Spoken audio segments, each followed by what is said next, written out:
Thanks for joining us yet again here at Fancy a Sprue with me, Glenn, your host. And today I have Dan from Heresy Is My Therapy Instagram in the hot seat. Thank you very much for coming down, Dan. Glenn, anytime, mate.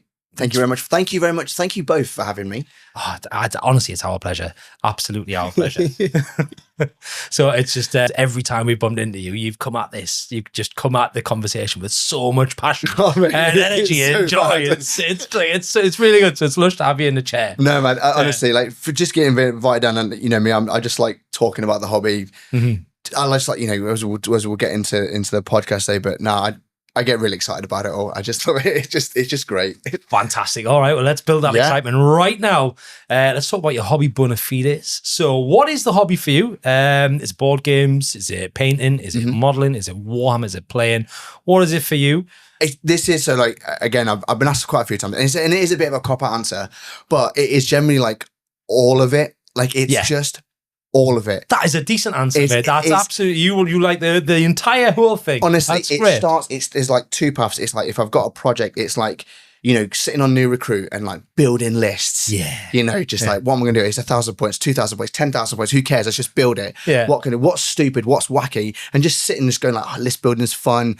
To me, then going like, you know, onto, you know, actually like, you know, onto a website and adding stuff to cart and then going, no, I wonder, can I make this happen? List building gets real expensive real quick. Yeah. You know, when someone goes, do you reckon you could spend like the Euro millions? Yeah. Easy. No danger. Totally. You know, to buying something, you know, going to a shop, getting a physical copy, taking it home, building it, putting it together, painting it, putting a thing, making content around it, and then obviously eventually building an army, eventually that you haven't started other projects. And then just actually, you know, getting to go to like places like this, rolling dice, chatting with people and just enjoying the game, you know, and learn about the people, like, you know, why they picked that army, you know, why I picked this army. And what did you like about that? You know, when someone does something mental and you're like, that's insane. I love what you've just done there. Like, even if you get like, you know, a mate of mine, we had a game the other night. He had his Emperor's Children. I built I built a stupid Terminator list. Nice. And he had Emperor's Children, and he was just like, and it came from every single angle. I was like, this is wild. This should not be happening to these Terminators, but I am getting trashed. But it was just so much fun. Yes. Do you know what I mean? Like, at no point was it like some like malicious game. It was just like, it was just a laugh.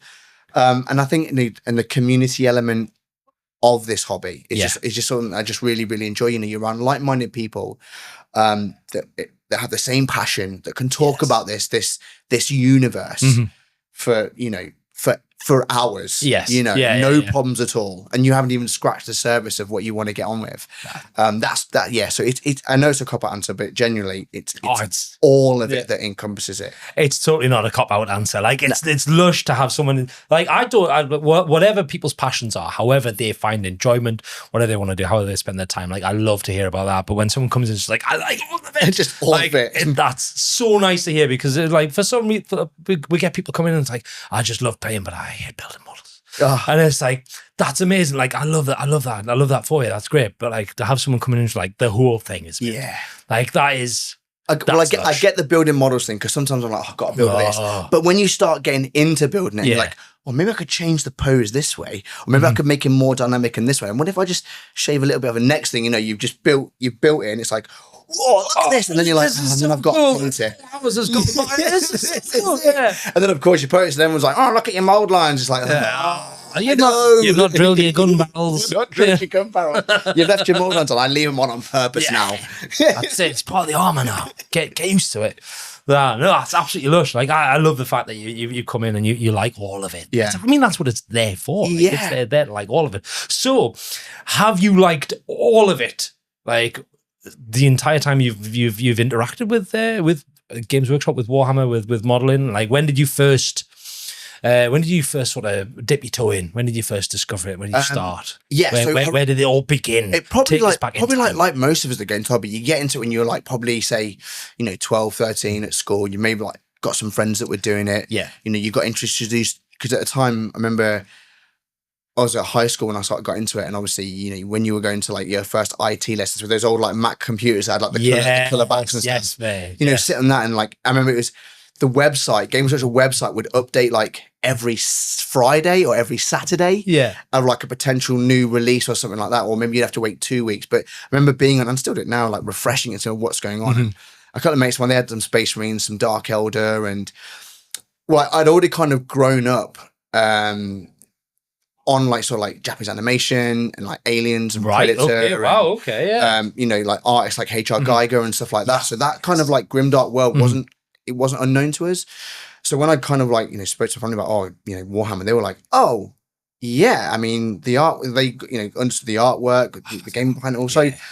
And then that's just, you know, it was the old, like, I remember having like the old Eldar, Dark Eldar.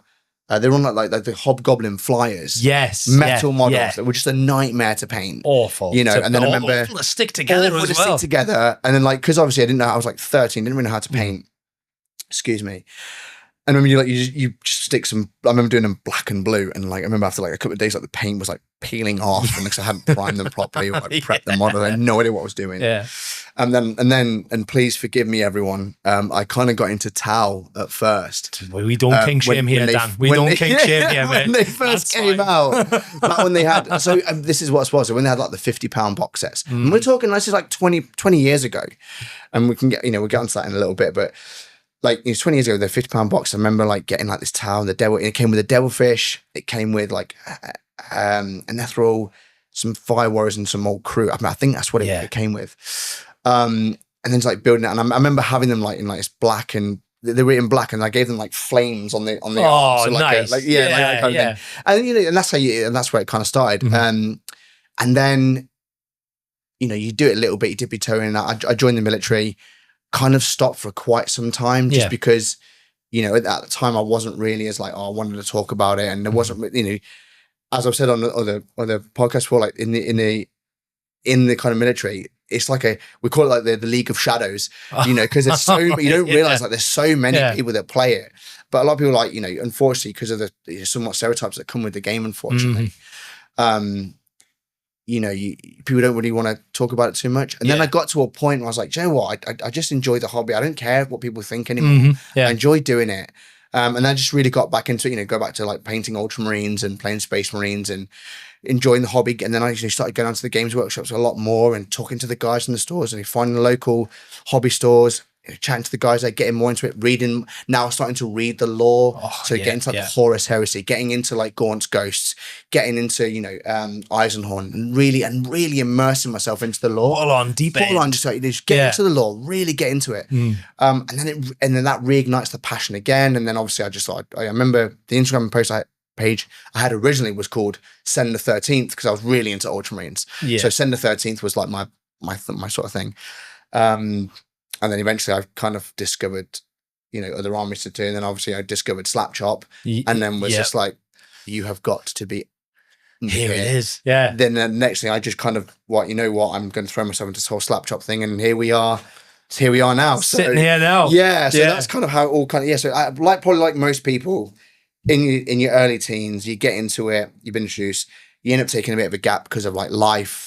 Don't really want to the dip you dip out and then all of a sudden like you turn 30 and realize I don't care anymore. I love this. I've got a bit of disposable income now. That's it. I've got walking around money. That's you know, it. so now I'm going to really get into my hobbies now don't really interest us. When was the last time I had fun? Oh, when I was building these little models of painting little men's trousers. And you know what? Lovely. And you're so right on that one. When was I like, you know, what did I really enjoy? Because I've dipped down in loads of different hobbies. The only two I have now, and it's my life's good. I'm happy with it. It's jiu-jitsu and Warhammer. They're my two hobbies. And it's great. I mean, my mum says, you know, it's great for her because she's like, well, where is he? He's either one of two places, in his office upstairs painting, or he's in the mats. So he's like, he's doing no harm. That's it. You know. But you know, like I say, you turn kind of 30. You're doing all right for yourself. You've got a bit of money, and you can. And also, I think it's good. Gives you a bit more like an escape as well. Like, you know, you work, kids, family, and stuff, and that sort of stuff. Kids are in bed, chores are done. I can just get away, do a bit of painting, and just, you know. Don't worry about tomorrow. That will come tomorrow. I'm here. I'm present. I'm doing this. And that's just it's just that's what I also really enjoy as well. Just that nice little escape from, because you're right. When you hit 30, like life's very much lifing. And adult problems. You sit like I had a similar thing with myself as well. With when Adam and I started Clubhouse, was like we'd been through like bills, everything, COVID, and everything was just very like life was feeling like it squashes you down. You're sitting going, right, when was the last time I was like, well, I remember like feeling proper joy about something aimless. Yeah. When I could just throw myself into that, and you think back and it's like, oh, well, it was when I was hanging out with my friends and we didn't have a care in the world. Back in school, what were we doing? We're playing Warhammer. We're, climbing trees. Probably can't climb a tree anymore. If I'm in my 30s, I'll break my hip or something. But I can't sit and play Warhammer. Just dive back in, and that escapism, that just taking a few hours. Yeah. To just sit and maybe paint something or build something or have a game, like takes you out of the fast pace, like standing in the middle of a motorway of life, and you get to stand on the side for a minute and just watch life go by and just concentrate on something. Completely agree. Yeah, absolutely. And it's like it's that thing of would you? It's like don't get me wrong. In my 20s and like stuff like be out all the time, weekends, partying, drinking. Of course you do. Everyone does, and it's great, sure. But then you look and thinking, the thousands I probably spent going out. Think of the army list I could have had. Exactly. Think of the things I could have bought. Think of the piles of shame, piles of potential that could be sat in my loft right now. That's it. You know what I mean? All the boxes. All the things I could have. Just to run off the place. But it's like you say, like you get to, but I've got no interest in going out drinking. What I love doing is like, you crack open a cold beer, roll some dice. Let 4 or 5 hours go. You've only done 2 turns, but it's just good. You've got something to show for at the end of your night. You're not waking up with a stinking hangover in the morning. You've had a good laugh with good quality mates. You've got no interruption of like worrying about what's going on, with other people. It's just you, your mates, a good group of friends, a couple of beers, rolling some dice, having a laugh, enjoying the hobby, and seeing what interesting decisions people make on the table. Yes, you know what I mean? That's absolutely. I 100% agree with you with that. And then there's those like cinematic moments where you got that final dice roll. That's like I need you to roll that 6 and watch this like deadly demise happen. Yeah. And then they roll that 6 and everyone's like, you know what I mean? And it's just like, and they're like, oh no, that's half of my unit now killed. Yeah. And like those moments are just priceless. Absolutely. They are priceless moments. Absolutely. There's those what we would call like remember when moments, in the community, like when you've got good roommates and like it's a really good laugh of a game and like those crucial like things that just turn the game round, but everyone's just like, that's or it. Someone's having like the worst dice roll nights of their life. Yeah. They're rolling 1s, they're rolling 2s, deadly demise, they're rolling the 6s. Overcharging, they're failing, and you're just like, I am so, and you're saving everything. And you just think, I am so sorry. That's it. Like, you're just like, you are dicing yourself, and I'm honestly. But the thing is, when you sit there, and then I found it myself when I was at a Blood Bowl tournament down in Bridlington. Shout out to Mighty Lancer and the East Yorkshire Blood Bowl League. Cracking day. But I was playing against a lad called Corey, and he had elves on the table. I was playing Necromantic Horror, and I think within about 3 turns, like I'd killed a couple of them, and there was one off the table, and I was like, "Oh, this is going quite bad." I was just rolling power after power after power, and he was like heading his hands a bit, and then the second half flipped, and I was like, we've had a bit of an argy-bargy, and I started rooting for him. And like he was starting to pull stuff off. I was like, "This is like it's absolute bullshit." But at the same time, like it was so good. Like you sit watch someone have such a bit of a rubbish game, and then they'll get a dice roll that goes in their favour, and everyone's like, "Yeah, finally!" That's it. Brilliant. And so good. That's what it's about. That's what this is really kind of all about. You don't need to chase them out. If tournament thing's your thing, great. But for me, it's just as I've said like many times before. It's the community, which I think is what makes it. Fantastic. So you mentioned something a little bit ago as we were talking that before you got your start in Warhammer, like you grew up with anime. Where did that go? Is that like a parental influence? It's like really come right from like my mum's side, really. Yeah. She's very artistic, and kind of got us into like the Guyver from quite a young age, really, like Dangaio, Ghost in the Shell, Space Adventure Cobra. Oh, your mum's cool. Oh, Space Adventure Cobra. Yeah. Dangaio, Ninja Scroll, like those early sort of like 80s and 90s, like really cool Japanese animation. Back when it was like, just the animation was just different. It was just mega. Yeah. You know, like the Guyver, you know, kind of grew up on that. That was mega. Then like, you know, then you saw like the artwork of like, you know, always enjoyed comics and, you know, as you do kind of like growing up, then like, you know, being introduced like Aliens and Predator and those really cool sci-fi films. Back when like sci-fi films were cool. Yeah. You know, and they were really well made. And there was physical effects. It was physical effects. It was just, like not much CGI. It was just, or that time period, it was just really good.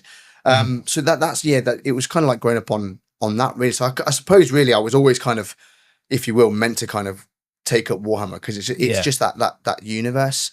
Do you know what I mean? Like, you know, grew up on like Star Trek as well. Like my dad really enjoyed Star Trek. You know, Star Trek or Next Generation. You know, grew up on Next Generation. You know, Star Wars. Just that kind of, I was probably already kind of going to be, you know, into the geek life from the word go. I was going to say, it sounds like you come from good geek stock. Yeah, well, this is it, you know. And so it just felt like, you know, and it's always just felt right. And that just goes back onto that thing I was saying before, like, you know, when you go into that point of, just going back, like, getting into the hobby. So I used to do a lot of like car YouTubing. I got into kind of like car YouTubing and stuff like that. And I got to a point where like my mister said to me, like, you know, you're always away a lot and I'm not, what are you actually really getting at? I don't get me wrong, it was cool. I got to drive some really cool stuff. Yeah. And it was mega. And it was like, that YouTubing world isn't that nice. It's not that, it's really not that. It's you know, when I really peeked behind the curtain of like the automotive YouTube world, it's you've got to be a certain type of person to go and do it. And fair play to the guys that do, but it just wasn't me. And I found the YouTube side of doing Warhammer stuff or wargaming, it's so different. It's such a better community. It's so much nicer. But it was also one of those where it was like, you need to make a choice. Which one do you love doing? And it was I don't know what, you know, as I've said on a few podcasts before, life has a funny way of kind of guiding you where you're meant to go. If that, I know I might sound a little bit deep, but it kind of, like I say, I made a reel that really blew up my account. Like I say, and that's what I mean when I say I'm just really lucky. I made a reel that just really did well. And whether that was a sign, I don't know, but it was just like a steer to say, look, what do you like doing? What do you not like doing? What do you love doing? What could you do if money was no, what could you do every day? And don't get me wrong, filming cars, driving nice, you know, I got to drive Aston Martins, Porsches, mega, incredible. Lovely. Yeah. But did it bring you fulfillment? Did it bring you, what were you doing it for? And whereas the one of it's like, I just love doing it. It just speaks to you. It's that I can talk cars all day. I love cars, of course I do. I love cars. But am I as passionate? Definitely not. No. You know, I'm just, you know, you get me talking about Warhammer. We're going to be here for 4 or 5 hours. Absolutely. And that was when I had to take a look and go, what is it that you like doing? You need to make a choice here because, you know, you're going away. You're not, you know, you're having all this good time and stuff. Yeah. You know, driving cars and going to racetracks and all this sort of thing. It's really cool.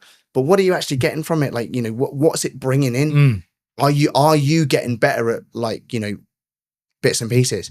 Yes or no? What about this side? The creative side, the hobby. Can you do so? Can you generate funds from it? Can you make a business from it? Can you grow from it? Yeah. Do you love it? That's the key. Could you wake up every single day and go, I can do this? Sorry, bang on the table. Can you do this? All right, passion, mate. Every single day. Yeah. And the easy answer was, Warhammer, yes. Totally. Every day. There's not this is going to sound so bad. You know that classic meme where like the couple's in bed, they're back to each other and he's like, oh, I bet he's thinking about other women. Yeah. And it's like, you know, like, why isn't there a good Grey Knight's kit out there? Honestly, it's that. Before bed, I've got my own little ritual things that I like to do. And I roll over and I'm like, oh, what? I wonder what armament I could like build for this. But it's warmer. Yeah. Before I go to sleep and go to bed at night, do you know what I mean? It might sound so mental. But like, sometimes my missus was sitting like, oh, what are you thinking? I'm like, do you really want the honest answer? She's like, no, maybe I don't. Like, no. Yeah. Because it ain't what you think it is. No, and that's the thing. You know, it's, and that's where the kind of difference comes from. It's like, can you do this every single day? It's an easy answer. Yes. And that's why I love like seeing this sort of place like this. You guys are so passionate. This place is so cool. Like look at the studio that you've made. Yeah. Look at the community that you've built. Look at like how you interact with the community that you have here, how you have specific game nights for different games, how every single person that you've walked in, you know them by name, you greet them, you say hello, you give them that time, show them where they're gonna go. And it's that for me is just that's what it's about. It's what you guys have got here. I've said it before on the video that we did, a while ago. It's just the community that you've got in. And that's what I'm definitely going off on a different tangent here. I know. No, get in the weeds. Good. Just get deep in the weeds. But honestly, this is what it's about. Yeah. Clubhouse gaming is what the community should be about. A couple of beers. Absolutely. Couple of beers, a good coffee, coming in, having a laugh, meeting new people, get a bit of gaming in, doing a bit of community painting, just escape the world for just 10 minutes. Because, this is, and we're not, I don't want to talk about politics or anything like that, that's not what this is about. But the way things are at the moment with lots of different things, you just want to just get away, get the escape, and just go, shut that door, not interested. I just want to roll some dice and play with my little figurines. Yeah. Just switch my mind off from all of that and let me be 14 again for 2 hours. Let me be 14 again. Do you know what I mean? And it goes back to thinking about, what do you get excited about? What I love? You get that parcel from that says Warhammer, or you get a Whaling Gate, wherever it is you get your things from, and you hear the rat and you're like, get it open. It's here. I know what this box looks like. I see it in the shops all the time, but now it's here. It's mine. It's in my hand. I've got it. I want to just... Well, about all your other models? What about them? I've got something new that I just want to tear open and build. Yeah. That's what's exciting. That is what I really enjoy as well. And you come at that box when it's there with the reverence of a 14-year-old. Honestly, that's how it makes you feel. That's great. 100%. Absolutely. That's how, and that's it. It's like when you get that parcel, you get that parcel come through, you know what it is. You're like a kid on Christmas Day. I know what it is. I bought it, but I'm still excited. The potential that's in this, the potential. I've got this in my hands. But you're right. Amazing. I'm back being 14 years old, 13, 14, not caring the world. It's just there, and it's just exciting. It's just that joy that you get from doing it. Then you realize you actually got to like build it and paint it, put it together, and then you do it, and it's like, oh god. It's like, okay, that's a little bit, but actually no, the whole thing is the whole thing. What I love about it. Totally. Yeah. I mean, what I want to just come back to you having that. It's I think for people today, what I found is like it's quite a rare thing to actually find your passion, to work out what you're passionate about, because media today it'll throw like this hobby down your throat, this hobby down. There's 15 seconds of that. There's 15 seconds of wood carving. There's 15 seconds of calligraphy. And it's like trying to work out what it is you're passionate about. And for you, like saying, okay, well, I've had a couple of main veins there. Like I'm passionate about cars. I'm passionate about Warhammer. And then being able to actually sit in that moment and critically think about what it is that actually makes you happy. Like that is, I think that's such a crucial moment for people to actually go through. Yeah. First for Adam and I, when I always refer back to this, but it was like, what were we passionate about? Like we wanted to play board games. We wanted to play a bit of Warhammer, play a bit of Kill Team. I was like, is it the Warhammer? Is it the board games? No, it's not. And we sat and we wondered, and we were like, do we open a board game cafe? Do we do this? Do we do that? And it's like, we worked out that what we're actually passionate about was spending time with people. Yeah. Was spending time with people and seeing other people coming in and being happy and feeling safe and making new friends. Like one thing that we will never, ever get sick of, we say this all the time, is seeing someone turn up to Clubhouse by themselves. Yeah. Sit down and play a game or paint a model or watch someone play Warhammer, whatever. They do that for a few hours and then they leave with friends. Yeah. And that for us, like we had to sit and really critically think about what are we passionate about? What do we want to do? What do we want to spend all of our spare time doing as volunteers? What do we want to throw all that into? And it wasn't playing. Yeah. It wasn't building. It wasn't painting. It was bringing people together so they could do that. Yeah. That's what we've found that we're actually quite passionate about, is being able to go, okay, well, yeah, we didn't have maybe like a safe space when we were in school to do it. It was a bit niche. We couldn't really talk about it. Being able to have that space for people to come and just like yourself, just go about it, like just let all that out. The passion. It was that. And I think that is the point you've brought up there, is that you had to critically think about what it is that makes you happy. And I don't think a lot of us get that moment anymore. Yeah. Like we really don't. Yeah. It's a real one, because like I'm the same for like jiu-jitsu is the same for me as well. I'm really passionate about jiu-jitsu, Brazilian jiu-jitsu. I train Northeast jiu-jitsu. It's funny to say about like having someone come in, because it's going to sound quite weird. The correlation of jiu-jitsu and this is actually quite similar.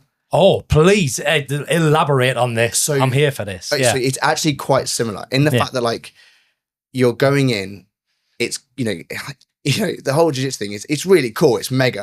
But again, like you can get really passionate about it because like you're learning something new. You're learning tactics, learning how you move, how you work, how your body works, how you can manipulate certain things in certain ways. But and it's a very intimate thing as well. Like, it's really like, it's so weird to try and explain like with jiu-jitsu is like, you can go in again like this. You'll come in on your own and go, okay, what on earth is this? Yeah. The next thing you know, you're learning all this like someone will do something unreal. You're like, how did you do that?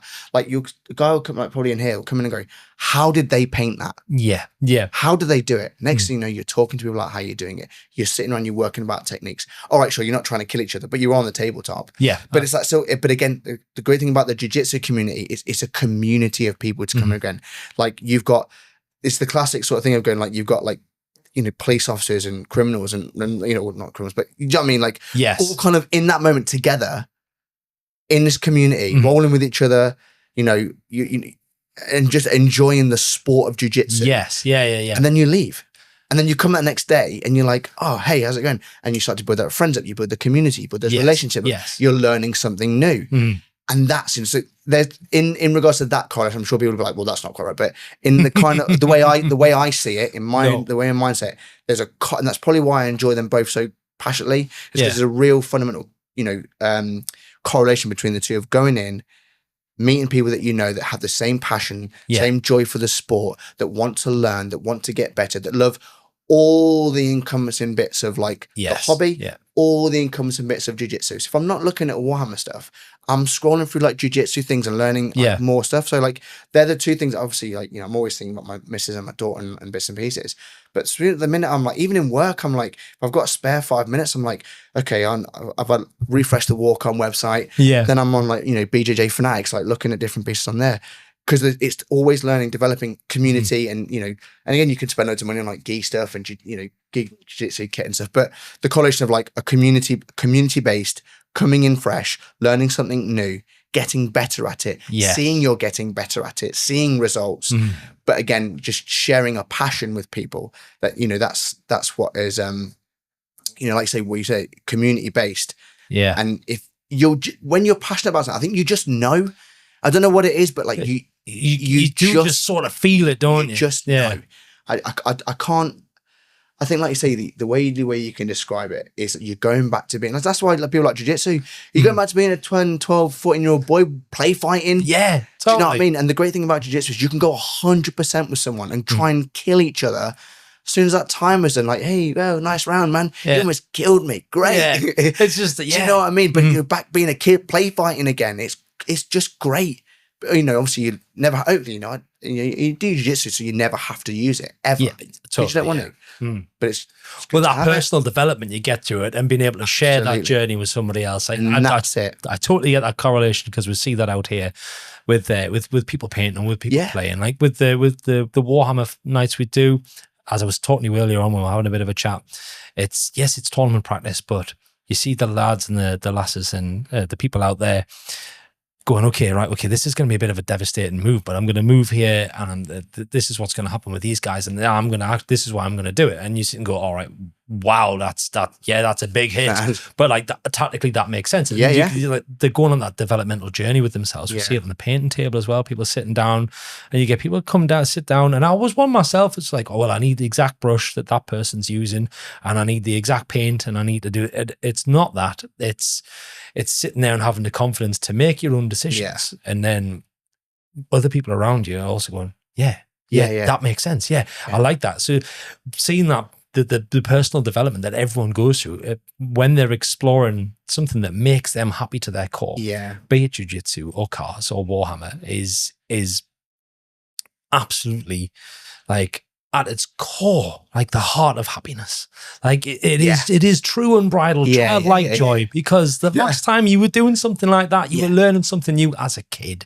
You're running around the playground being a Power Ranger, or you're running, like you're painting models, or whatever it is you're doing. Like that's the last time you would feel unbridled joy in something you're doing is as a kid, and I love that. I absolutely love that, and I put it, for you to come and say like, okay, Warhammer, yes, totally get that, but like to get the same thing from like a martial art like jiu-jitsu I think that's incredible, because like I say, it's very personal. You're right in each other's faces. It's you know, it's hand to hand. Jiu-jitsu, it's all about grabbing the gi and grabbing it and like, grab this bit, that's really gonna hurt there, and then being able to get up at the end of it and being like, that was so cool. Like totally good. Like really, I think that's absolutely fantastic. Like the way that you just express your passion. It's wonderful. I think, like you say, it's just it's like you say, you know, when you guys got together and you talk about, well, what do we enjoy? You know, we're not trying to sell anything. I think that's the thing as well. Like, you're not trying to sell anything. No. And I think like when you're you want to enjoy it because you want to sell it and all that sort of stuff, people see through it. I think people can see through it. Absolutely. Do you know what I mean? So when you're authentic and when you like aren't trying to sell someone anything, and you're not trying to, you're just like, you know, trying to build something for people because you enjoy it as well. And, you know, I say the whole classic, like, you know, Roman, build it and they will come. It's true. Perfect. Build it and they will come. Exactly that. You know, exactly that. Yeah. People can see through the, you know, the snake oil salesman straight away. Yes. They know if you're not authentic. People know if you're not authentic. And you've got to, like, if you haven't got the passion for this, like, look at what you guys are running. Do you know what I mean? And you're doing this in your, like, you guys have got like full-time jobs and everything. Yes. And you're doing this as well. Yeah. I mean, if that's not people that love what this is, I don't know what is. At its core. Do you know what I mean? At its core, the point you've made there is fantastic about being the snake oil salesman. You have to be genuine about what it is you love. Copy. So that other people feel safe being genuine in your presence. Like, I totally get that. Yeah. Yeah, that's 100% right. You've got to be. And if people for 1 minute think, oh, hang on, are you trying to sell me something here? Yeah. Like, what's going on? I don't, you've just said something I don't quite, and people see it. And people are quite attuned to like that sort of thing. And it's evident, like, and anyone that comes down it, it's straight away, it's evident. As soon as you walk through the door, the minute you walk through, you know, this is people that have gone, what would we do if we had our own club? Exactly. How would we do it? I know what I wouldn't do. I wouldn't open from 9 to 5. Do you know what I would do? I'd have it in the evenings when most people are probably a bit free and want to come down. Exactly that. Well, what do I do when we're playing? Well, I quite like a coffee in the evening or a beer. Yeah, same here. Yeah. Probably most people do as well. Let's try that. Absolutely. Lo and behold, people like it. People like it. Yeah. What time are you up until 10 o'clock? Oh, yeah, I'm on my way down now. Yeah. It's not too late. It's like I can still get to bed before work. You know, I can still get 2 turns in. You know, it's totally, man. And yeah, it's like you say, and I think like you say, I think it's just something about when you found something that you really enjoy. One, you can talk about it for ages and bore the life out of people, you know, and two, you just like my dad, he loves cycling, you know, and like he's passionate about cycling as I am of Warhammer and Jiu-Jitsu. And I'm so, like, you know, blessed to have my dad with me. You know, and the fact that we have a really good relationship, and that, you know, we talk most days, and 45 minutes of the 50 that we speak, it's him talking about cycling, but he's so passionate about it. We're talking about gear ratios but brilliant. But, you know, he's got like, you know, 3 or 4 different bikes and stuff. And it's like, but do you know what? You know, you're at an age where cycling, it's great because you're healthy, you're outside, you're keeping fit, but he loves talking about cycling. And it's like, you know, he liked sailing. He liked these other things, you know, he had loads and loads of hobbies, but since he's taken up cycling, it's just cycling. And you know what? It's like, I get it. Like when he's talking about cycling with me and talking about, you know, these different brakes that he's bought, these Bluetooth gears that he's now upgraded, he's got these like carbon fiber like wheels, you know, from an engineering perspective, I get it because, you know, I can appreciate it, and like, you know, but the passion's there. Yeah. The passion's there. And it's like, when you find that passion, you can just and you don't care no who you tell it to. Absolutely Just not. don't care. You want to shout it from the rooftop as well. And I think that's the beauty of like when you get to that point of not caring, when people like try and give you a bit of grief about the whole one thing, like you're like, mate, what? Stop. What are you trying to? Exactly. Like it's something I love. It's something I love. There's nothing you can say. Yeah. Nothing. That's going to change how I feel about it. Feel about this, mate. I love it. Absolutely. So passion. When it comes to passion, I think you like you say, you just when you ask that question of what makes me feel like I'm in my childhood again. Yeah. And gives you that little warm, fuzzy feeling, that little glow, that little wry smile. Oh, yeah. That's when you found your passion. Absolutely. I 100% agree with you there. All right. So we have spent like a lot of time talking about passion and I've loved it, mate. I've loved it. However, it's got a lot of energy to your background there, mate. We've got to the point in the conversation where we've got to have a little whinge about something. We've got to have a little bitch, a little moan, a little whinge about something. So this is a section that we call the hobby pure chore. Yeah.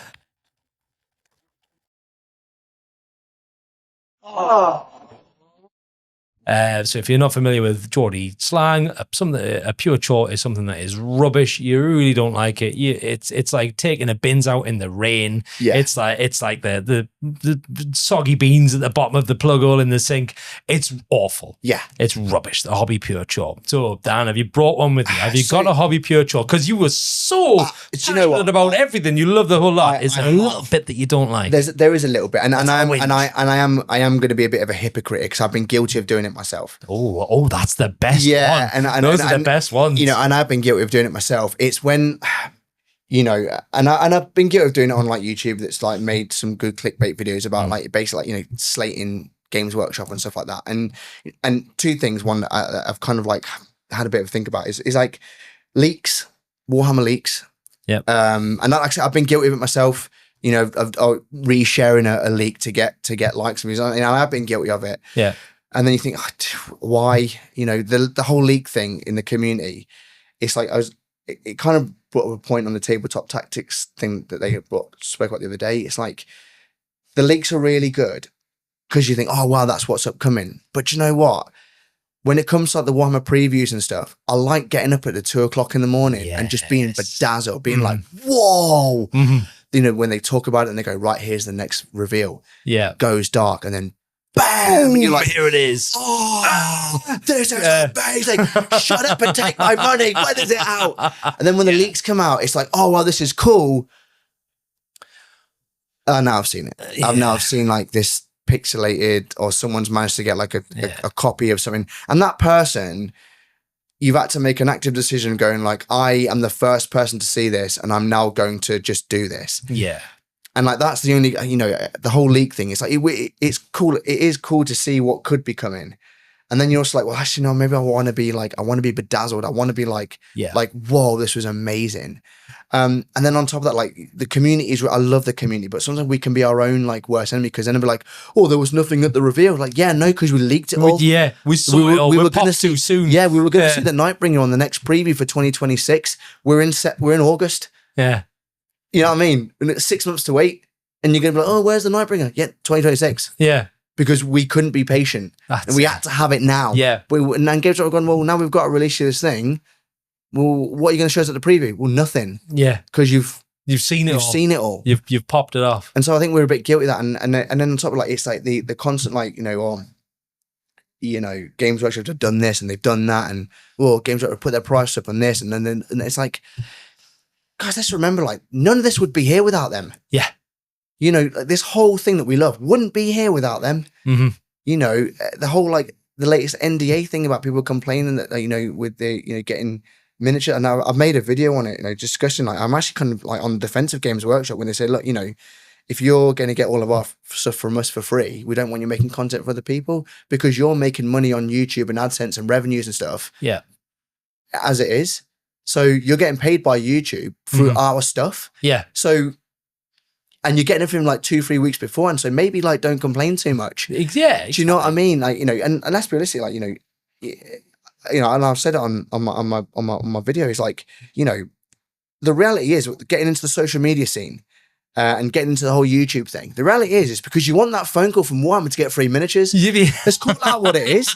That's the reality. Yeah. It's like, okay, we're going to give you free stuff. You've been talking about us enough. Like, I don't care who you are. If you've got into this hobby and you start doing social media, it's because deep down, you want free miniatures. You want free stuff. You want it 2 weeks beforehand so you can go, I made it, Daddy. You're proud of me now. Yeah. Look, I'm getting free stuff from Games Workshop. Because that's, and that's, people don't like it, fine, but that's the reality. When you're getting that's why I got into it as well. Yeah. There's that little bit of me. It was like, maybe I might get free miniatures from Games Workshop. That would be mega. How cool would that be cool? Though? That's the dream. Because I need to. You touched on something brilliant here. I remember when I was 14, when I had first discovered Warhammer. It was Catachan's Imperial Guard. Predator's one of my favorite films. Yeah, they captured everything. Oh my! And I remember when they redo them. Yeah. Oh my God! But please, please. And I remember having a conversation with my dad because there was a shop in the town I lived in called Alnwick. It was a shop called Woody's, and it sold computer games, and it sold Warhammer, and it sold a couple of other bits and bobs. And I remember seeing a sign in the window, and I was like 15 maybe, saying help wanted. There was a help wanted sign, like part-time job, and I was like, I could get a part-time job at Woody's. And I remember saying to my dad, and maybe they could pay me in Warhammer. Yeah. And he was like, that's absolutely ridiculous. That's not how the world works. And he's like, but it could be, though. It could be. It could be. So now as a grown-up, as an adult, to be able to speak about something that we love so much on YouTube and potentially get paid in Warhammer. Yeah. I totally get that, I totally get that. It's and this is it. So, like when people like make all these like videos about how Games Workshop have done this and they've done that and they've like raised their prices on this, it's like, yeah, they have raised their prices, sure, but they've got 500 brick and mortar stores worldwide. Yeah. Rent's not cheap. It's definitely not. And let's be honest, like their models. I don't get. Have you seen the Age of Sigmar range? It's mad. Have you seen how incredible, it was, 3D printer goes, bruh. Yeah. All right. How much is it for a 3D printer? Yeah. But so that's like my only sort of like gripe sometimes is like, sometimes with the community, we can make a rod for our own back sometimes. I think maybe if we just give Games Workshop a little bit of slack, granted, like, again, prime example, they had that logo change. It was very corporate, right? And everyone was like, oh, they've gone away from the classic 80s thing. Like, it's like, how many of you really noticed? Yeah. Really? Yeah. How many of you really, really cared? Exactly. Because here's what happens. When it went from Games Workshop to Warhammer, there was this little bit now, but now, it's a Warhammer shop. Yeah. Totally. And the square with the hammer and the wing. Mm-hmm. It's part and parcel of it. And what? Everyone's fine with it. But what people forget is like, on a bit more of on a business side, and I'm sure there'll be people that want to correct us on this one. But like, the reason why I'm so happy with and we're glad with the change is because the market liked the change. Yeah. The market likes the change. It's green across the board. Stock, share prices are up. That's good. That's a good thing. That's very good. That means more investors. That means good for shareholders. That means more profit. That means even better quality miniatures. That means their factory that they're building gets bigger. It means more of it. It means more of it for us. It means more R&D. It means more printers for them. It's a good thing. Absolutely. Change is good. This is not like no one's just gone, let's just change it. Yeah. Like this. It's not like, oh, right, okay, everyone's got used to how it is right now where we want to piss them all off. Yeah. Let's hike this and let's change that. No, they're like, I've totally agreed. Like, they are a business and they are trying to grow and change and adapt. They're a FTSE 500 company. Yeah. Like, what other of this level of geekery that we have are in that world? Yeah. So they have to, and we go, they're just trying to keep shareholders happy. Yeah. Yeah, that's part of being a business. That's part of it. Yeah, 100%. They're also trying to keep us happy by like constantly bringing out new stuff and going, you like that? This is cool. Try this. Every day on the Warcom website, there's probably something new. Mm-hmm. If not every other or every 3 days, there's something new.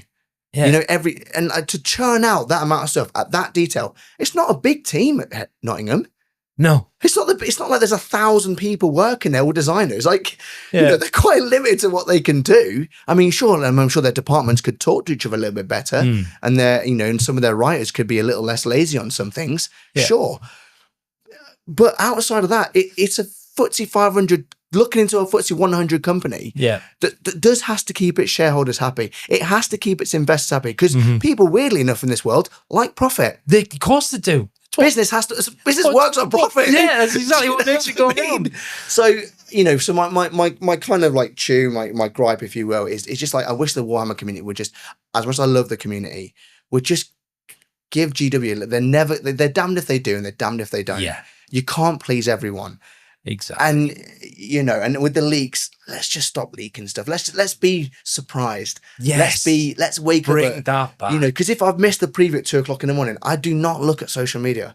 I don't want the spoil. I don't want it. I want to wake up and just go, right, get on Twitch, get on the live stream and just watch it. And then be like, because that's they're building up, they've been thinking about it. They've been like, okay, how are we gonna shove this in their faces and make them go, wow. And you're excited for it. The only thing I wish one would do is when they've done the previews, release the stuff a bit sooner. Because so for example, like when they released all the Space Wolf stuff, it was like, oh my, I mean, when the Space Wolf stuff got released, it was like, wow. Yeah. But then it was like, so I need it. I really need it now. 6 weeks in. Yeah. Where is it? Where is it? Yeah. Like, on that Sunday night and you're hitting refresh for what's on next week and you're like, oh, not that. Yeah. Okay. And then you start to be like, oh, all right, okay. So I want some Space Wolf stuff, please. Yeah. So I get like I'm being a little bit hypocritical, and I am a bit of a hypocrite because I have done it, sharing, reposting leaks and Slated Games Workshop, like the Horus Heresy video that I did, it was great because it got us, a lot of views, but in the same way, it's like, you did it as a bit of a hit piece on Games Workshop. They were kind of messing up and stuff and took things away from people to get clicks. And I get it. That's part of the YouTube gig. I get it. Yeah. Because at the end of the day, it's a business. You do, try and make money on YouTube. That's what it's there for. Because, again, going back on the whole two-headed beast. It is. Yeah. The reality is you get on YouTube, again, going on that point, why'd you go on YouTube for? Just to see if you really do get paid by YouTube. And, it can be done. That's it, yeah. When you get that first little, couple of pence off YouTube for your video. It's like, oh my God, I'm a YouTuber. I can put this on. I'm a content creator. Yeah. But that's the reality of it all. So that's my kind of kind of hobby gripe is just, it's just that. It's just like, come on with the leaks, guys. Let's be kids and be dazzled and be just excited about something coming out. Absolutely. I want to touch on the leaks and then we'll touch on the other point you made as well with the giving Games Workshop a break. So the leaks is something that I found you can apply elsewhere. So when I go to watch movies, I avoid the trailers. I do my best to avoid the trailers. I mean, I look stupid in the movie. I'm sitting there, hands over, and it started with the Marvel, the MCU. I didn't want to see the movie before I saw the movie. Yeah. And I found that doing that. So I'm like, a lot of my friends are like, have you seen this? Have you seen this, like these shots that have been like paparazzi's taken and you can see Henry Cavill in his Superman, And like, that's great. But like, for me, this peaked with like the Spider-Man film with all the Spider-Man in. And I avoided all the trailers for it. And I had a good friend of mine, it was actually on episode 100, was like, have you seen who's in? Have you seen this? I was like, I don't want to hear anything. I don't want to hear anything. Yeah. And he's like, but I love the trailers. Like, that's great for you. But for me, I want to see that film in the way that they want me to see it. Yeah. Where I'm going like, whoa, all the time. Yeah. And that can totally be applied to Warhammer and the leaks. Like, yes, okay, the leaks are cool. You want to see the thing. You want to see the thing before anyone else has seen it. But if you do that, you take away from the magic of seeing it the way that they intend you to see it. Yeah. Like they have put thought and effort into that first presentation of the thing and they want to blow your socks off with it. And like, okay, the leaks are like, I'm going to see this before anybody else, but you're not going to see it in the way that they want you to see it. And that's it. Yeah. When you've got all this time and effort and synagogue and so you've got everyone watching it at the same time and everyone's in that moment going, oh my, this is insane. Yeah, that build. And then everyone's just like, what? That's what you, like you say, the Warhammer previews are really good. I really enjoy watching the Warhammer previews. Yeah. The last one was, I enjoyed the Saturnine one. the box for Horse Heresy. You know, some of the reveals they've done have just been, you know, really good. Like the latest one with all the Space Marines and stuff in. And look at those like new Space Marines that are on their way. The like the Chapter Masters, like, wow. Oh, that looks so cool. I don't mind rumors. Yeah. Rumors are great. Oh. There's so much fun in rumors. Rumors You know, are great. You get what all could it excited be? about, but don't show me nothing. Yeah, just give me the rumors. Give me the Just like, like, oh, there's the whispers. There's maybe this is coming. That like, is it? I don't know. And then when it comes, like, it's actually there. Yes. It's like when I really, it's like with the Grey Knight stuff that has to be coming. Like it has to be. Like I hope there are not. I hope there's not a single Grey Knight leak. Yeah. I hope there's not a, because when that preview comes and we've all got egg on our face. Yeah. You know, because everyone's going, oh, there's no Grey Knight stuff. It's 20-year-old models. Oh, look at this, like, you know, clearance sale, like, you know, war box, blah, blah. And we're all guilty of it. Yeah. Because we all know deep down that when, like, look at some of the models, like the sculpts, look at what they did with, like, Dark Angels, look what they've done with the Space Wolves, look what they did with, like, you know, some of the Chaos stuff. When they deliver that Grey Knight set, it's gonna shut the internet down. It's gonna go wild. I mean, even like aesthetically, even like looking at them now, they are still they're just, when you look at them from what they were when they first came out, they're just really, really cool. The lore behind the Grey Knights is amazing. So good. You know. I remember seeing those in the White Dwarf and going like, whoa. Whoa, yeah. Who are these guys? What? They have to kill all like Imperial guards if they're even seen? Yeah. What? Oh my days. What are these? They've got the stone bowl on the side. This guy. He's carrying a spear. Oh my God. Who is this guy? So cool. Yeah. And like, I really just hope that when they do, and of course they're going to, of course they are. I just hope no one like leaks it. It's just, we all just get this like the previous, or it just comes out of nowhere. Bam. It's all here. And everyone's like, that would be. Let's it. Let's do it. Let's issue it. But on the flip side, don't leak it. If you see a Grey Knight thing, don't leak it. Don't do it. Don't leak it. Don't be that guy. Enjoy it how it's meant to be enjoyed. Enjoy it how it's meant to be enjoyed. I think that's the one for the day. Enjoy it how it's meant to be enjoyed. But it's like, but in the same breath, what I do wish GW would just do is say, look, guys, we understand that these are old models. We know. It's coming. Don't worry. Yeah. It's coming. Yeah. You will not be disappointed. And we'll go, hey, you know what? Thank you for being honest. Thank you. You're not getting anything in this edition. There's nothing coming for Grey Knights this edition. Yeah. Something big is coming. But it's coming. You'll see something soon. You are going to be just a little. Away. Just a little. Don't worry about it. We know they're old models. Yeah. Nothing's getting released. Yeah. But trust us. It's coming. And I'd be like, okay, cool. Yeah. No worries. Amazing. No worries. Totally. Also, if you see any Catachan's release, don't leak them. Oh, man. Don't leak them. Don't spoil it for me. Don't spoil it for me either. They need a kill team or something. I am desperate for anything. Please. They need a kill team. Yeah. I thought that we were going to get one. I really did. Honestly. I was hoping because you had Ripper Jackson, and then you had that lieutenant that came out, the kind of Dylan type yeah, character. they were just going through a bit of that. It looks like they were making some Predator models. I was like, this could be it. No. But could you imagine the kill team would be the box set? So picture it. Yeah. The box set is Catch and Jungle Fighters against like Lictors. Oh, that is perfect. Do you know what I mean? That is perfect. Like Van Ryan Leapers in a box. Yeah. That's the kill team box set. Like how cinematically perfect would that be? That would be a little bit like jungle terrain. Really make it like a Predator type box. Hey, GW. I'd absolutely. Do you like money? Yeah. Like, do you like take money? My money? Take my money. Do you know what I mean? Like, I'll buy 10 of them. That's selling out immediately. Jungle terrain, a couple of Lictors, and a new Catch and Kill team. And like an elite, please, an elite Catachan kill team. Oh. 8 models or less. Let's have it. Yeah. Don't give me a horde Catachans. No, give me 6 or 7 badass Catachans. The Delta team from Predator 1. Give me that team in plastic miniature form against a couple of Lictors and a new like Predator type Lictor. Yes. That's it. That I would explode. You can have that. GW, you can have that for free. It's yours. Please. That would be lovely. Make it. Please make that. Do you like money? Yeah. Yes or no? Because that is an immediate sellout. Even if you're not a tyranny player, but you got to recreate that Predator game.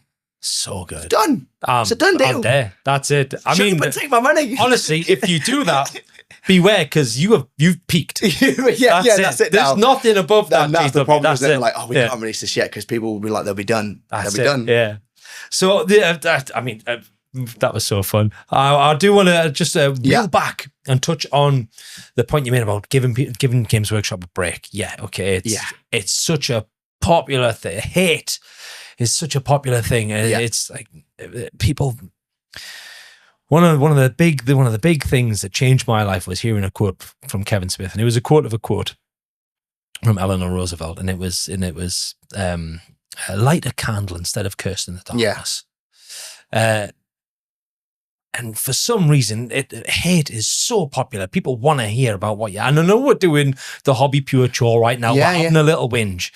But life is so much better when you talk about things that you love. It really is. And giving Games Workshop a break, there's always a moment when I look at something on Games Workshop and I go, okay, there's a new Blood Bowl team coming out, like the Gnomes released. And I was like, oh, they're really cool. How much are they? That much? Oh, right, okay.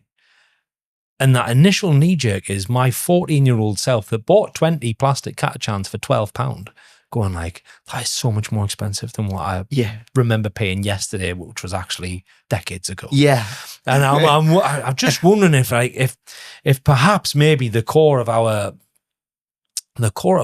soreness with Games Workshop, with how expensive things are and how few models you get in things now, is because we remember spending our pocket money and getting a lot for it. But did you?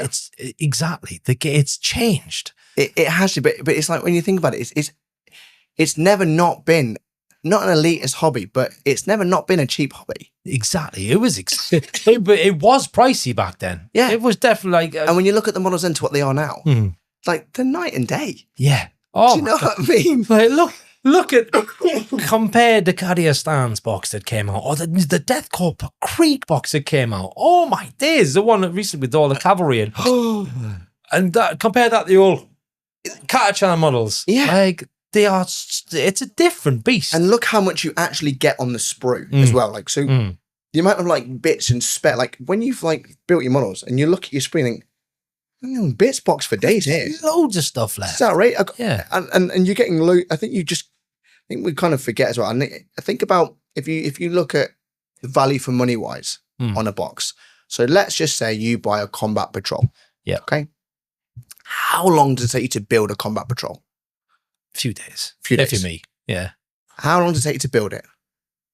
Sorry, paint it. Sorry. Paint it. Well, I hate painting. So a long time for me, but like so when you think, like, you just few days. Yeah. So you go to your local independent retailer, you're going to get 20% off generally. Yeah. You're going to pay 80 quid. Well, when you think about how much time you're getting with that £80, so let's say, how many people do you know that will spend £80 on a night out? Oh, myself last weekend for the Blood Bowl tournament I went to. Yep. Yeah, we, night out, £80, 10 pints. Thereabouts, probably what you're looking at. Yeah, 10 pints, few hours, 80 quid. Wake up with regret in the morning. What you got? Nothing. Yeah. £80, I've still got something tangible. Yeah. I've still got something, and I can just keep using it and keep playing it and keep playing it and keep using it and keep using it and keep using it. Now, all of a sudden, when you start to look at it like pound per hour, play per hour, you're now going, actually, £80 of that investment, I've had time of building, I've had quality time with something, I have something tangible in my hand, I can take it wherever I want to go. Someone might have a combat patrol and we can now battle and game and do the thing that I actually really love doing, and I can build on that as well. So when you look at it from that aspect, instead of going, I've spent all this, you've spent £80 on what, plastic miniatures? Well, yeah, but a year later, I've still got those plastic miniatures. That's it. 2 years later, I've still got those plastic miniatures. You're not paying £80 for the plastic miniatures. You're investing £80 in your future fun. Exactly. And that's it. It's future fun. It's smiles per miles, if you will. I love that, smiles per miles. You know that, and that's what it is. You know what I mean? So when you start to break it down, the cost then becomes it becomes nothing, because the key point is, I'm trying to say, is you've got something that's being creative, you're building something, you're learning a gaming system, you have something tangible, and you can build on it as well. Yes. Yeah. Do you know what I mean? But it's not a finite thing that can grow and change and adapt as you do as well. And so that's, when you look at it that way, so people go, the prices have gone up, and get it, when you're paying £32 for 3 blade guard, I get it. I get it.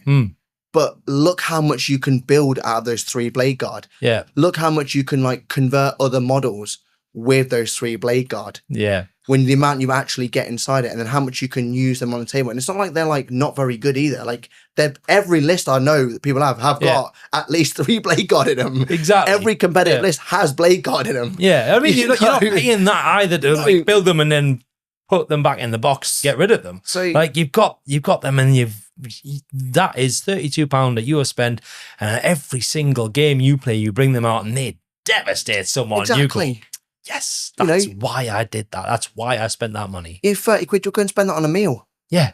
Do you know what I mean? Go to Wagamama's, you'll spend 15, 20, 25, £30, no problems. Like that. I've had a lovely time. Great. I won't remember it in the morning. Exactly. So when you look at it from that way, I think that's why you say, like, give GW a bit of a, give a break. All right, so their prices are a little bit more than most other hobbies.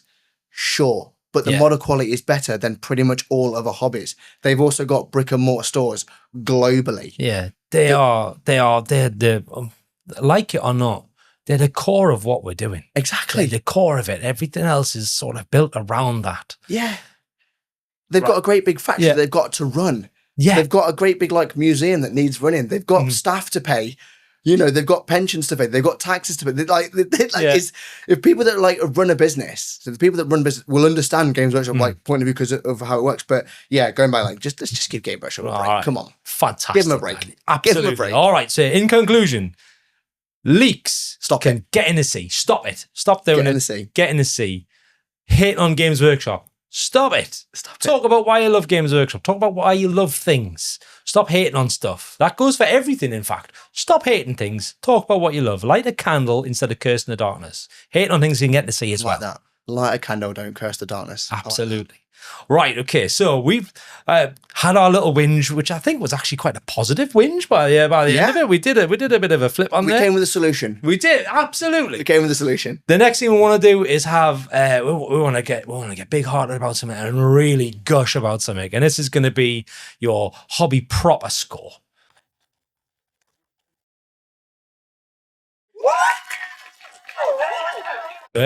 Geordie slang proper score is something that's absolutely class.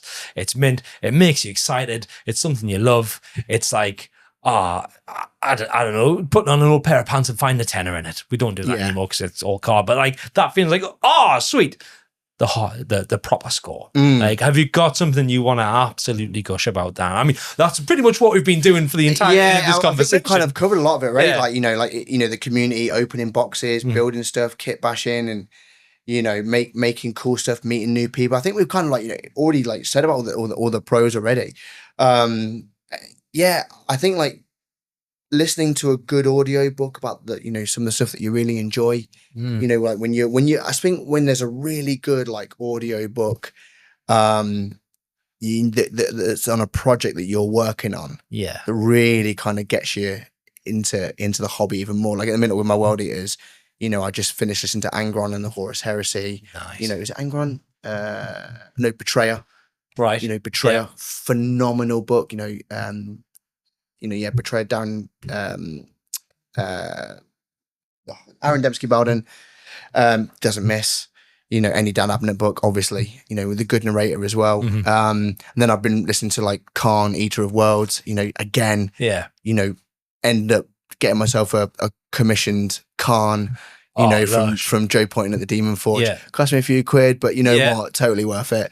Absolutely. It's a one of one, It's just like when you get like immersed into it, and and it's just, especially when you've got a really good audio book that helps with the passion of the project, or you read a really good article, or just new models come out, or like you get this little like idea in your head of like, that would be quite cool. What can I build here? What can I convert? What can I kit bash? What can I make? What can I make unique? And then just sharing that, with people. I think as well, like I think what I really like as well, I like seeing people like progressing in the hobby. So like it's all well and like, don't get me wrong, there are some phenomenal painters out there. Yeah. Phenomenal painters. And some of the stuff you see on social media is just like, it's amazing, but also disheartening. Yeah, exactly that. But like, what's the point of me even trying? And that's it. But what I love seeing as well is like people that are just posting like how they're getting on, you know, like their weekly whip, you know, Spen's painting, you know, he's a really good guy for, like, you know, on a Wednesday, he always puts it, you know, painting miniatures are great, but what you work on at the minute. Yeah. And just seeing like people like, you know, the progression, the Whip Wednesdays, you're half painted miniatures with the mold lines still on it. Yeah. You know, things that you're just trying to work on and like change. And, you know, people would like, oh yeah, that's really, really nice, mate. Do you know what I mean? And even like models that aren't that great, but you know what? You really like that model. You're proud of that model and you're showing it to the world. Yes. And that's what I really like. And people shouldn't be going, oh, it's garbage, that, mate. Or you should have this or this. It's like, shut up, man. Just that person in that moment, they are proud as punch of what they've done. Absolutely. Who cares what it looks like? Yeah. Do you know what? They've got paint on the model and they've shown it off. And I just love when people just share, like, you know, it might not be the greatest one. Who cares? You care. You put some time and effort into that. Do you know what I mean? You've peeled yourself away from a screen. You put time and effort into that. Hell yes. And if you're the kind of person that wants to put someone down for that, this ain't for you. No. Do you know what I mean? This hobby ain't for you. Yeah. Everyone's level. We were all at that stage once. And do you know what? Like, you know, we were all at that stage once. And when people put those models that they've just started doing, or they've, you know, been doing a little few months, they're showing off their projects, you should just be going like, great work, mate. Great work. Love what you're doing. That's amazing. Absolutely love it. And I always try and like just put something like it, comment on it saying, really great work. Keep doing what you're doing. It looks great. Yeah. Do you know what I mean? Like, we don't need to put people down. No. You don't. We don't. You know, you don't need to. We are all our own worst critics. Of course we are. Before we've shown anything off, before anyone has gone to you, I've done this model. They've already gone through their head like, I'm proud of it, but I think this is, and maybe not, I don't like that bit. And maybe we've already criticized ourselves. What we're looking for now is someone to go, why am I not a gold demon level painter? Keep doing it. That is good. Keep doing it. Yeah. And I think that's like, I think a lot of times. Don't listen to the little voice in your head. Push through that and keep doing it. Post it, share it. And the people that enjoy the hobby will tell you, you're doing a great job. Great work. I agree 100% with that. There's a lad that we know from back in the day. He's called Zane. He's the bad painter on TikTok, and he just picked it up a little while ago, and he was like, "I'm going to paint a Space Marine," and he started, and he's shown he's been so raw with his process. Like, I'm painting this, and oh shit, I've got gold all over the place here, and okay, and he's done it. It's like okay, that's like and the bad that's not a bad start. I'm pretty good with that. And now he's doing wet blends and like, it's just like to see his progress of him and other people out there just going, yes, mate, just keep going. Like, that is class. You're putting yourself out there. And I absolutely love that. Yeah. Like, it's, if you praise and you care and you show that and you can be vulnerable enough to tell someone, you know what it is? I really like what you've done there. I really like the fact that you've concentrated and you've put some effort into that. Yeah. They're going to feel so much more comfortable about A, continuing, and then B, passing that praise and that care on to somebody else that they've seen in their position as well. Oh, and do you know, and it's like, there's like a couple of like things just on that. Like, I've been, like I said before, like, I got really lucky with the reel, and I'm in a really, really fortunate position to be where I'm in. Yeah. And what's really nice is like people with messages saying like, you know, where can I improve in this? And I always make sure I get back to every single person that messages on it. Like, because absolutely, that's gold. That is. And like, and people like, you know, post their pictures and all this, and I'm like, it's great, mate. Like, you know, well, where can I do this? Like, have you seen what I do? I'm just a slap job painter. I just did try this, but like, you're doing really, like, it looks really, really good.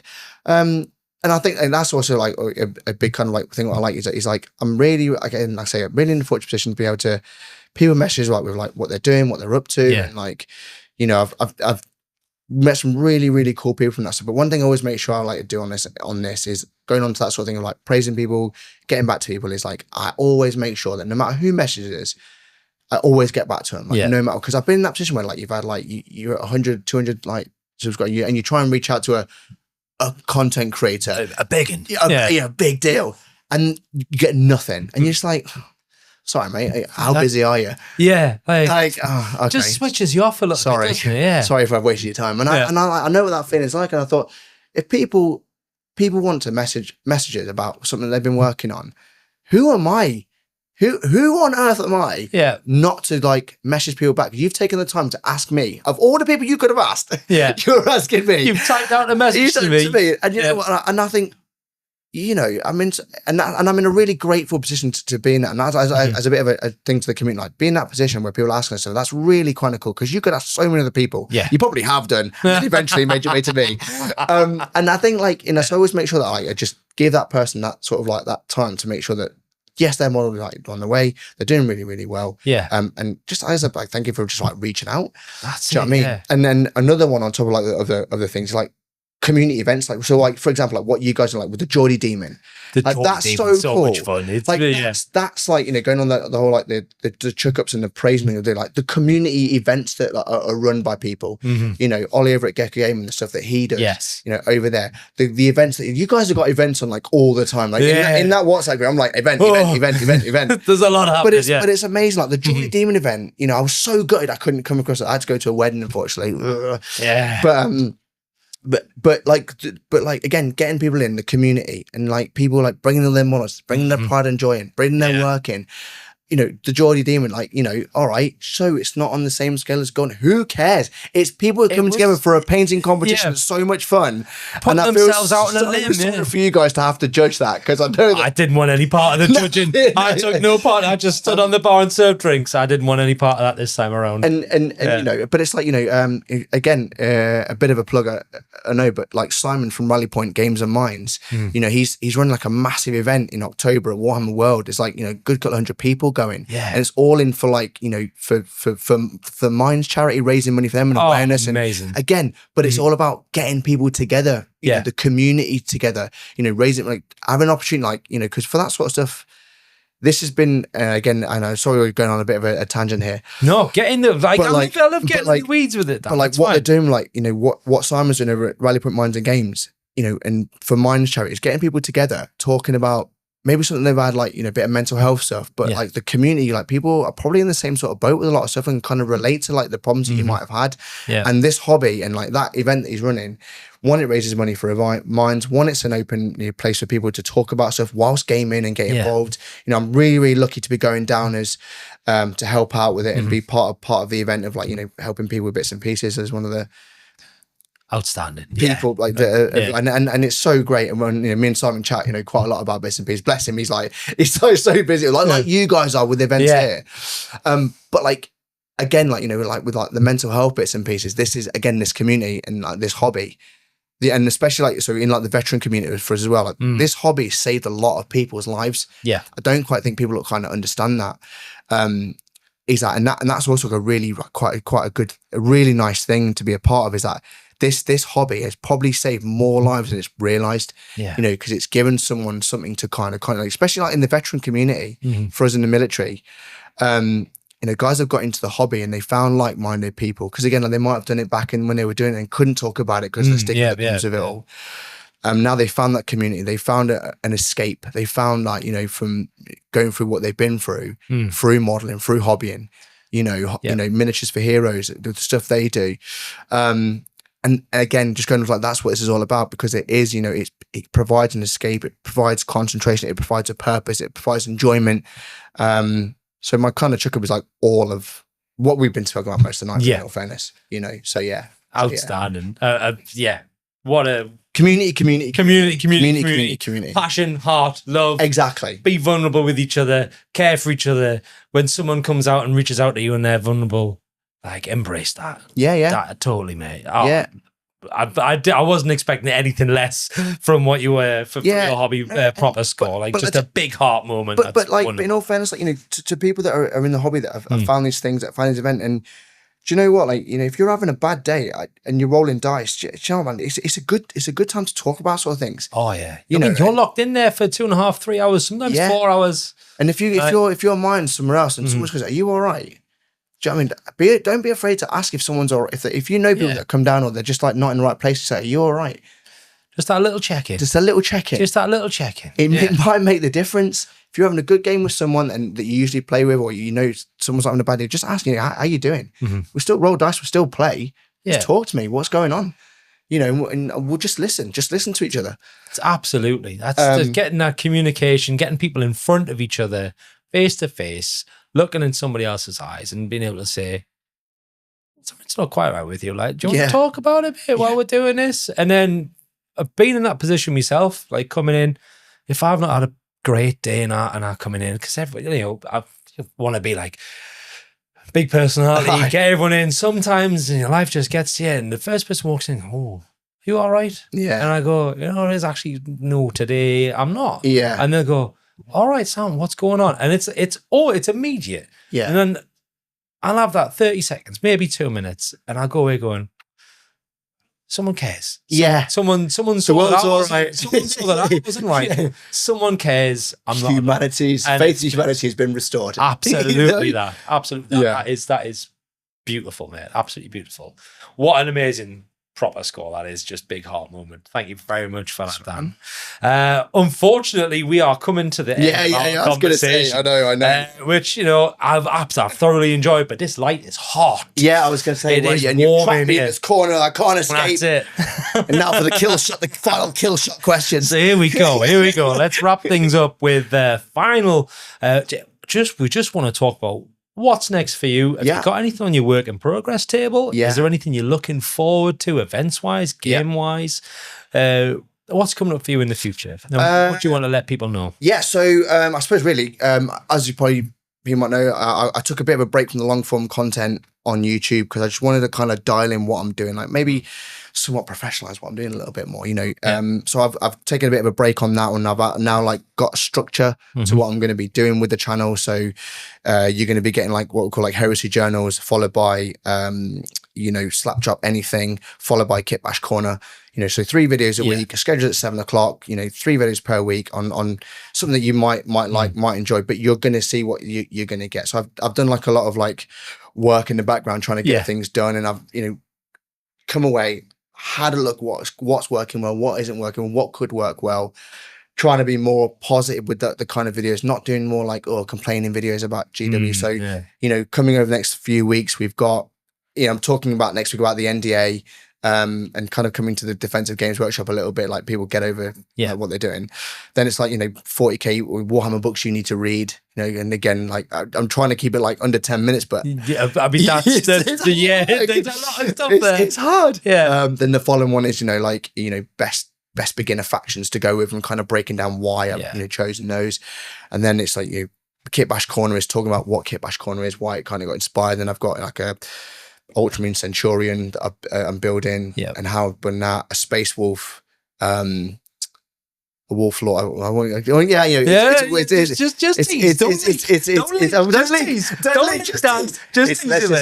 just say there's going to be some upset Space Wolf players up there, and some very happy World Eater players out there. And then but then just like simple color scheme, like doing Black Templars, how to do that, and just keeping the simple slap chop format. No airbrush is required in that. I've got an Ultramarines Horus Heresy army to build and paint, which I'm having a lot of fun with. Contrastly, I've got my World Eaters, 40k World Eaters to kind of, that's kind of where I am. And as always, the pile of potential grows. You're always buying new stuff and doing bits and pieces. I'm really excited to be doing. I've got some affiliates that I'm going to be working with. That's looking forward to. Nice. Which again will get announced soon, which is nice. I've got some cool companies that I'm going to be working with, coming up soon, which is great. Big event coming up with obviously Rally Point Games and Minds on the 4th of October at Warhammer World. Tickets are still available to come down and be part of. There's no player space anymore, but fantastic. Where are we finding those tickets? So we'll put a link in the comments. If you go over to Rally Point Games and Minds, Rally Point Games and Minds Instagram account, click on his link there. Get in touch with Simon. There are still tickets available for that, and there's going to be a fair few of us there to catch up. So I'm looking forward to seeing some of the guys that we chat to a lot, which is good. But yeah, and just kind of like getting a few more games of 40k in, trying to paint, trying to build, balance family, full-time job, work, just not, running on coffee and hope, and still waiting for that. We're still waiting for Games Workshop's phone call. Yeah. Do you know what I mean? Like, you've made it down. We're going to send you some stuff, mate. Come on. We did it, boys. Yeah. We did it. We did it. And then just be like, I just wanted the phone call. Just wanted the phone call. You're not going to send me anything. No. So no. There's like you say, it is busy. I do, like I say, it's just creating some simple, easy to follow content for people, just to kind of like laugh at, not take myself too seriously. Trying to plug merch as you do, and yeah, just kind of just to keep enjoying the hobby. But main two armies at the moment is my Ultramarines for Horus Heresy, and because Horus Heresy is actually like really quite cool. I quite enjoy it. Keep looking out for previews, painting tutorials on my World Eaters project, which is ongoing. So yeah, that's outstanding. What do you guys work at? What do you work? Oh, we've got quite an extensive list of events behind us that we're sort of working on. Yeah. We've well, we had to cover up, didn't we? Eh? Yeah, we had to cover up some other bits and bobs, but behind me there's a huge list of events we're working on. There's also like a lot of tape over stuff where you can't see. We've got some secret things. I've had to sign NDAs and all sorts here, otherwise I'll be in lots of trouble with Clubhouse gaming. That's it. Yeah. So yeah, we've got a Age of Sigmar tournament coming up here. We've got Dead Man's Hand, which is a slightly niche cowboy skirmish game, which is super good fun. We've got a Kill Team tournament coming up. We've got Horus Heresy event a little bit later on. We're going to be doing a Star Wars Universe Store Showdown here. We're going to be doing a Warhammer World Trip. So we got lots in the pipeline. World Trip. Yeah, we're looking at the 8th of November is like something we've got penciled in. Okay. But yeah, we're looking at doing the an old club trip down there, which is our club trips are always a great time. I bet. Yeah, we just get a whole bunch of us together, all the members together. Jump in the car, John and I drive. And on the whole one word thing, yeah. Have you tried the Bugman's Bar, like their Warhammer bit? This would be my first time ever. Honestly, right? Yeah. And I know we're doing like plug alcohol and stuff like that, but no word of a lie. Like it's either their lager that they have. It's either like it's like Warhammer like lager or something like that. It is. It's one of those where you have a sip, and you're like, oh no, oh dear, oh no, oh dear, oh no. I know exactly what you're talking about. We've got the same here on the bar here. You come in after a long day and you see lads coming in like, I need a lager. Henry, one of our Tyranid players, we did a 24-hour gaming marathon here. Yeah, Henry and I, which was absolutely wonderful. But Henry skips in. He walks in with swagger every time. Now he comes up to the bar and he's like, I'll have a lager. And we just know Henry's going to have a good night after that. He's like, honestly, first sip, I don't know what it was. I remember I took my sister down there to One World and we had a really good laugh in that. And we had some food and I just thought, I think I'll have a beer. And I was like, oh no. Can you drive back? I was like, oh no, I'm not, like, I'm not really a drinker at all, but sometimes we have that. It was like, so yeah, make sure you have a pint of that. Outstanding. Definitely will. Thank you for the recommendation. Thank you for the recommendation. Yeah. So yeah, we've got a few bits and pieces going on down here at Clubhouse. I've got a few more interviews in the pipeline. Yeah. So I'm going to be doing a few more of these, get some more of these out before the end of the year. And then we're going to see what 2026 has got in store for us. So yeah. Look out. Absolutely. Look out. Well, Dan, thank you so much for coming down and just so much for having me. Just shooting the shit with us today, talking from the heart, speaking with chest. I've thoroughly enjoyed it. It's been amazing. Thank you so much. And as always, if you haven't been to Clubhouse, come down there, even if it's for a beer and to say hello. You guys are great, and I really appreciate you. I always appreciate your messages, and I always appreciate the invite to come down and do something like this. It's great, and you have, as I always say, like your community here is just what this hobby is all about. It's great. It makes every single day worth it for the three of us that run this place. It really does. So yeah, that was amazing. All right, that was Dan from Heresy Is My Therapy on Instagram. Look out for him on YouTube and have a look at his new videos. And Dan, thank you so much. Thank you. I can't wait for the next time. Man. Oh, don't you? A 4-hour-long podcast. I tell you, we haven't even scratched the surface. We'll do a deep dive next time. Do a whole lore podcast over it and just really kick off. Go wild with it. Absolutely. We'll get the comfy shoes on. Comfy trousers on. Sit in the chair. Kick back. Make sure it's cool. Nice one. All right. Well, I think will that do, Abs? That'll do. Brilliant. Spot on. Thanks, boys. Thank you. Oh, that was a good one. I really hope that caught on the camera. That was class.